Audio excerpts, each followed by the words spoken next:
आज हम mark Douglas की एक बहुत ही कमाल की किताब ट्रेडिंग इन द जोन के बारे में बात करने वाले हैं। ये हमें समझाती है कि मार्केट में लगातार कामयाबी का रास्ता बेहतर एनालिसिस से नहीं बल्कि एक मजबूत दिमागी सोच से होकर गुजरता है। तो चलिए इसे समझते हैं। सबसे पहले एक सवाल जो शायद हर ट्रेडर के मन में आता है, आखिर ऐसा क्यों होता है कि जो लोग अपनी जिंदगी के दूसरे कामों में इतने समझदार, इतने कामयाब और होशियार होते हैं, वो ट्रेडिंग में आते ही लगातार पैसा गंवाने लगते हैं? क्या वजह है इसकी? ये नंबर देखिए, लगभग 95% ट्रेडर्स नाकामयाब होते हैं। सोचिए, इसका मतलब है कि हर 20 में से 19 लोग पैसा गंवाकर मार्केट छोड़ देते हैं। ये कोई छोटी मोटी बात नहीं है, ये एक बहुत बड़ी सच्चाई है जिसे बहुत कम लोग बदल पाते हैं। तो इस सामूहिक नाकामी की असली वजह क्या है? इसका जवाब छिपा है एक चीज में जिसे कहते हैं ट्रेडर का विरोधाभास। और यही वो पहेली है जो इस खेल को इतना मुश्किल बना देती है। देखिए, बाहर से देखने में ट्रेडिंग कितनी आसान लगती है ना? कुछ चार्ट्स हैं, बटन्स हैं, बस सही टाइम पर खरीदना है और बेचना है। ऐसा लगता है जैसे पैसा बनाना बस कुछ ही क्लिक्स की दूरी पर है। लेकिन जैसे ही कोई असल में ट्रेड करना शुरू करता है, हकीकत सामने आती है। वही आसान सा दिखने वाला खेल डर, लालच, कंफ्यूजन और लगातार होते नुकसान का एक कभी न खत्म होने वाला चक्र बन जाता है। जो सपना था वो एक बुरा सपना लगने लगता है। मार्क डगलस इस फर्क को बहुत ही जबरदस्त तरीके से बताते हैं। वो कहते हैं कि जो लगातार जीतने वाले ट्रेडर्स हैं और जो बाकी सब लोग हैं, उनके बीच का फासला छोटा मोटा नहीं बल्कि जमीन और चांद जितना बड़ा है। तो जब ट्रेडर्स को नुकसान होना शुरू होता है तो उनका पहला रिएक्शन क्या होता है? ज्यादातर लोग एक बहुत ही आम जाल में फंस जाते हैं, जिसे हम कह सकते हैं एनालिसिस का जाल। मन में सबसे पहली बात यही आती है कि शायद मुझे मार्केट के बारे में और जानने की जरूरत है। और फिर शुरू होता है और ज्यादा इंडिकेटर्स सीखने का, नई नई स्ट्रैटेजी ढूंढने का और ज्यादा खबरें देखने का सिलसिला। ऐसा लगता है कि बस ज्यादा जानकारी मिल जाए तो जीत पक्की है। पर असली प्रॉब्लम यही है। डगलस इसे साइकोलॉजिकल गैप कहते हैं। मतलब, जो कुछ दिमाग में है, जो जानकारी है, और उस जानकारी को असल में मुनाफे में बदलने की जो काबिलियत है, उसके बीच एक बहुत बड़ी खाई है। और होता यह है कि ये ज्यादा जानकारी मदद करने की बजाय एक ब्लैक होल की तरह काम करती है। कोई जितना ज्यादा सीखता है उतना ही कंफ्यूज हो जाता है और सही समय पर फैसला लेने से हिचकिचाने लगता है।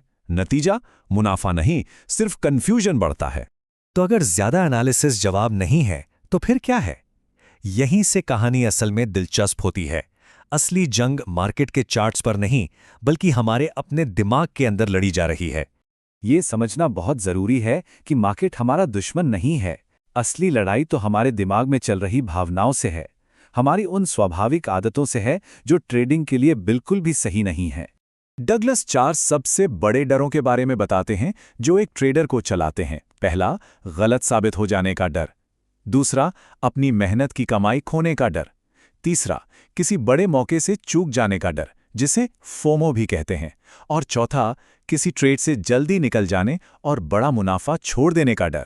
और ये सिर्फ एहसास नहीं है, ये डर हमारे दिमाग के उस हिस्से को एक्टिव कर देते हैं जो हमें दर्द से बचाने के लिए बना है। और इसी वजह से हम सही मौके पर ट्रेड लेने से डरते हैं या फिर घबराहट में आकर गलत ट्रेड में कूद जाते हैं। तो फिर इस दिमागी जंग को जीतने का रास्ता क्या है? जवाब है एक प्रोफेशनल ट्रेडर वाली मानसिकता अपनाना। चलिए देखते हैं कि ये होती क्या है। इस स्लाइड पर लिखी बात इस पूरे विश्लेषण का सार है।